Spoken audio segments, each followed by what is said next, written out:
Trump administration new travel బ్యాన్‌ని తీసుకొనొచ్చింది. Almost 75 countries వరకైతే ఎఫెక్ట్ అవుతాయి. అండ్ ఇది జనవరి 21 నుంచయితే అమలవుతుంది. ఇక ముందు నుంచి ఆ కంట్రీస్ వాళ్ళు ఎవరు కూడా గ్రీన్ కార్డ్ మీద కానియండి, లేకపోతే ఎంప్లాయ్‌మెంట్ వీసా మీదయితే యూఎస్ఏకి రాలేరు అని చెప్పేసి, అసలెందుకు ఈ నిర్ణయం తీసుకున్నారు? అందులో మన ఇండియా ఉందా? లేదా? అసలు ఇండియాకి జరిగేటటువంటి పాజిటివ్స్ ఏముంటాయి? నెగెటివ్స్ ఏమన్నా ఉంటాయా? అనేది ఈ వీడియోలో డిస్కస్ చేద్దాం. సో, ఇంకెవరైనా మొదటిసారి మన ఛానెల్‌ని చూస్తున్నట్లయితే తప్పకుండా సబ్స్క్రైబ్ చేసుకోండి. వీడియోకైతే లైక్ చేయండి. ఎవరికైనా యూజ్ అవుతదనుకుంటే షేర్ చేయండి. సో, ఇక టాపిక్‌లోకెళ్తే ఈ ట్రావెల్ బ్యాన్ అనేది ఏమి కొత్త కాదు. ఆల్రెడీ ఇంతకుముందు ఒక 20 కంట్రీస్ మీదయితే ఫస్ట్ ట్రావెల్ బ్యాన్ పెట్టారు. ఆ తర్వాత నేషనల్ రాడ్స్ మీద అటాక్ జరగడం అదంతా జరిగినప్పుడు ఏంటంటే ఇంకా కొన్ని కంట్రీస్‌నయితే యాడ్ చేశారు. ఆల్‌మోస్ట్ న్యూగా ఒక 13 కంట్రీస్‌నేమో యాడ్ చేశారు. అప్పుడు మొత్తం కూడా ఒక 33 కంట్రీస్‌కయితే ట్రావెల్ బ్యాన్ ఉంది. అంటే పార్షియల్ అంటే కొన్ని కంట్రీస్‌కి కొన్ని వీసాస్ ఇవ్వడం అలా జరిగేది. అంటే కంప్లీట్‌గా కాకుండా అంటే కొన్ని స్టూడెంట్ వీసాలు కానియండి, ఏదైనా వర్క్ వీసాలు ఉంటే అలా ఉండేది. బట్ ఆల్‌మోస్ట్ ఈ గ్రీన్ కార్డ్ మీద కానియండి, ఇలా ఫ్యామిలీ బేస్డ్ గ్రీన్ కార్డ్ మీద వస్తుంటే కంప్లీట్‌గా వాటినైతే క్లోజ్ చేసేసారు ఆ కంట్రీస్‌కి. సో, ఇప్పుడేంటి అంటే ఆ 33 కాస్త 75 వరకైతే ఎళ్ళింది. అసలు ఈ న్యూగా ఎందుకు యాడ్ చేశారు అంటే 2 డేస్ బ్యాక్ నేను ఆల్రెడీ ఒక వీడియో చేశాను. సోషల్ మీడియా ట్రూత్‌లో పోస్ట్ చేశారు అని చెప్పేసి. ఏంటి అంటే పబ్లిక్ ఛార్జ్ ఏ కంట్రీస్ అయితే ఎక్కువగా యూజ్ చేస్తున్నాయో దానిని ఒక లిస్ట్ తీశారు అని చెప్పి. ఆ రోజు వీడియోలోనే నేను చెప్పాను. ఇక ముందు నుంచి ఈ కంట్రీస్‌కి కూడా ఏదన్నా ఒకటి గట్టి పెనాల్టీది పడతది అని చెప్పేసి. ఆల్‌మోస్ట్ ట్రావెల్ బ్యాన్ అని అనుకున్నాను. బట్ నేను ఆ వీడియోలో చెప్పకపోయినా కూడా అదే చేశారు. మొన్ననే ఒక 2 డేస్ బ్యాకే చేశాను ఆ వీడియో. ఎంతమంది చూసారు ఆ వీడియో? చూస్తే ఆల్రెడీ మేము చూసాము ఆ వీడియోని జస్ట్ ఒక కామెంట్ చేయండి చూద్దాం. సో, ఆల్రెడీ పబ్లిక్ ఛార్జ్ అంటే మనందరికీ కూడా తెలుసు. నేను చాలా సార్లు చెప్పాను. ఏంటంటే గ్రీన్ కార్డ్ ఇచ్చేటప్పుడు కొన్ని క్వైరీస్ ఉంటాయి. అందులోపల పబ్లిక్ ఛార్జ్ అనేది కూడా. అంటే ఎవరైతే ఎక్కువగా అమెరికన్ బెనిఫిట్స్ మీద ఆధారపడుతున్నారో అంటే బయట ఇచ్చేటటువంటి ఫుడ్ స్టాంప్స్ కానియండి, మెడికేడ్ ఇలాంటి సర్వీసెస్ మీద ఎవరైతే ఎక్కువగా ఆధారపడుతున్నారో, సో, అంటే ఎక్కువగా అవి అమెరికన్ ప్రజలు కట్టేటటువంటి మనీ కదా! సో, టాక్స్ పేయర్స్ మనీ కాబట్టి ఎవరు ఎక్కువగా యూజ్ చేసుకుంటున్నారు దీన్ని అంటే అందులోపల ఎక్కువగా ఎవరైతే గ్రీన్ కార్డ్ మీద ఉన్నారో ఆల్రెడీ అంటే వేరే కంట్రీస్ నుంచి family based green cards apply చేసుకొని ఎవరైతే యూఎస్ఏకి వచ్చారో వాళ్ళు ఎక్కువగా దానిని యూజ్ చేసుకుంటున్నారని చెప్పి తెలిసింది. సో, దానిని బేస్ చేసుకొని ఏంటంటే కొన్ని కంట్రీస్ యొక్క లిస్ట్ అయితే తీశారు. సో, ఏంటంటే వాళ్ళని ఇక ముందు నుంచి ఇక యూఎస్ఏకి రానియకూడదు.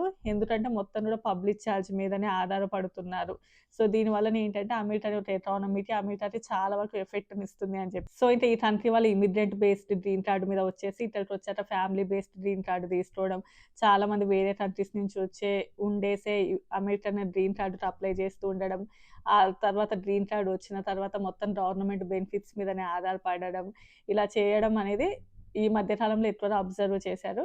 ఇది ట్రంప్ అడ్మినిస్ట్రేషన్ కొత్తగా బిగ్ బ్యూటిఫుల్ బిల్ అని చెప్పేసి ఒక దానిని స్టార్ట్ చేసినప్పటి నుంచి ఈ పబ్లిక్ ఛార్జ్ మీద ఎక్కువగా కాన్సంట్రేట్ చేస్తున్నారు. అండ్ ఎక్కువగా అసలెవరు యూజ్ చేస్తున్నారు? ఏం జరుగుతుంది? అండ్ ఆ మనీని చాలా వరకు కూడా కంట్రోల్ చేయాలి అని చూస్తున్నారు. సో, అప్పుడు స్టార్ట్ అయినటువంటివి ఈ కంట్రీస్ యొక్క నేమ్స్ లిస్ట్ అయితే బయట పెట్టారు.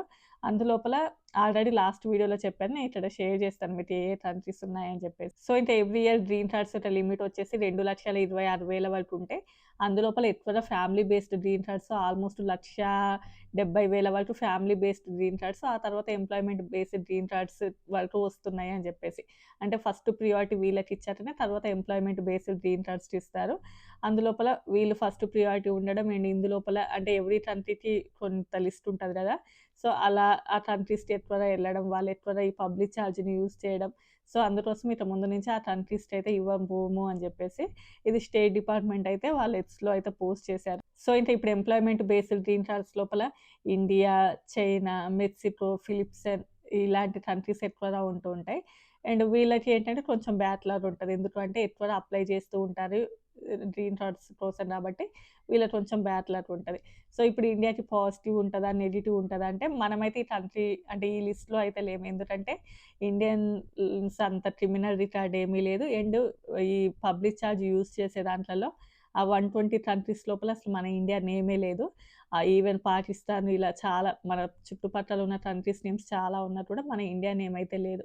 ఎందుకంటే మనం అసలు పబ్లిక్ ఛార్జ్ మీద చాలా వరకు కూడా డిపెండ్ అవ్వట్లేము అని జెప్పేసి. ఎందుకంటే అందరం గూడా హై స్కిల్ జాబ్స్ మీదనే వస్తారు. సాలరీస్ అనేవి మంచిగానే వస్తాయి కాబట్టి వాళ్ళకి ఏమి కూడా ఈ పబ్లిక్ ఛార్జ్ మీద డిపెండ్ అయ్యేంత అవసరం అయితే రాలేదు. సో, అందువల్ల మనమైతే ఈ లిస్ట్‌లో అయితే లేము. ఈవెన్ మనం కూడా కొన్ని బెనిఫిట్స్ తీసుకుంటున్నా కూడా అవన్నీ కూడా మనం మనీ పే చేశాక వచ్చేటటువంటి బెనిఫిట్సే. అంటే చైల్డ్ క్రెడిట్స్ కానియండి, లేకపోతే ఎస్ఎస్ఎన్ బెనిఫిట్స్ రావచ్చు. అలాంటివి ఏదైనా కూడా ఉంటే అవన్నీ కూడా మనం మనీ పెట్టేటివే. సో, ఫ్రీగా వచ్చే బెనిఫిట్స్ రావని లిటిల్ బిట్ కనిపిస్తుంటాయి. బట్ పబ్లిక్ ఛార్జ్ అనేది అది కంప్లీట్‌గా డిఫరెంట్ అన్నట్లు. సో, మెడికేడ్ సో, ఇలాంటివి చాలా సర్వీసెస్ ఉంటాయి. అదంతా కూడా డిఫరెంట్ పబ్లిక్ ఛార్జ్. సో, ఇప్పుడు గ్రీన్ కార్డ్ ఇచ్చేటప్పుడు ఏంటి అంటే పబ్లిక్ ఛార్జ్ కానియండి అండ్ ఎవరికైతే హెల్త్ ఇష్యూస్ ఎక్కువగా ఉన్నాయో అవి చూడడము అండ్ నెక్స్ట్ ఫినాన్షియల్ స్టేటస్ చూడడం ఇవన్నీ కూడా చూడడం అనేది స్టార్ట్ చేశారు కాబట్టి మేబీ అంటే ఫ్యూచర్‌లో ఇప్పుడు ఈ 1,70,000 వరకు గ్రీన్ కార్డ్స్ అంటే ఈ ఫ్యామిలీ బేస్డ్ గ్రీన్ కార్డ్స్ ఏవైతే ఉన్నాయో వాటిని ఇక ముందు ఇవ్వబోము అని చెప్పారు కాబట్టి అవి కొంచెం మన ఇండియన్స్‌కి ఏమైనా అవకాశం ఉండేటటువంటి ఛాన్సెస్ కూడా ఉన్నాయి.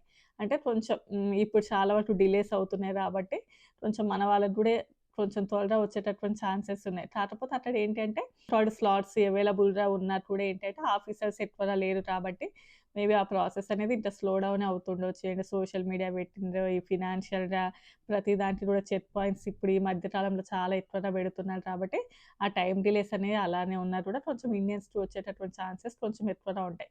ఎందుకంటే ఈ కంట్రీస్‌కి కంప్లీట్‌గా బ్యాన్ చేస్తున్నారు కాబట్టి. సో, ఇంకా ఆల్మోస్ట్ ఇంతే అండి ఈ వీడియో. నచ్చితే లైక్ చేయండి, షేర్ చేయండి, సబ్స్క్రైబ్ చేసుకోండి. మీ యొక్క ఒపీనియన్ ఏంటో కామెంట్ చేయండి. Bye bye.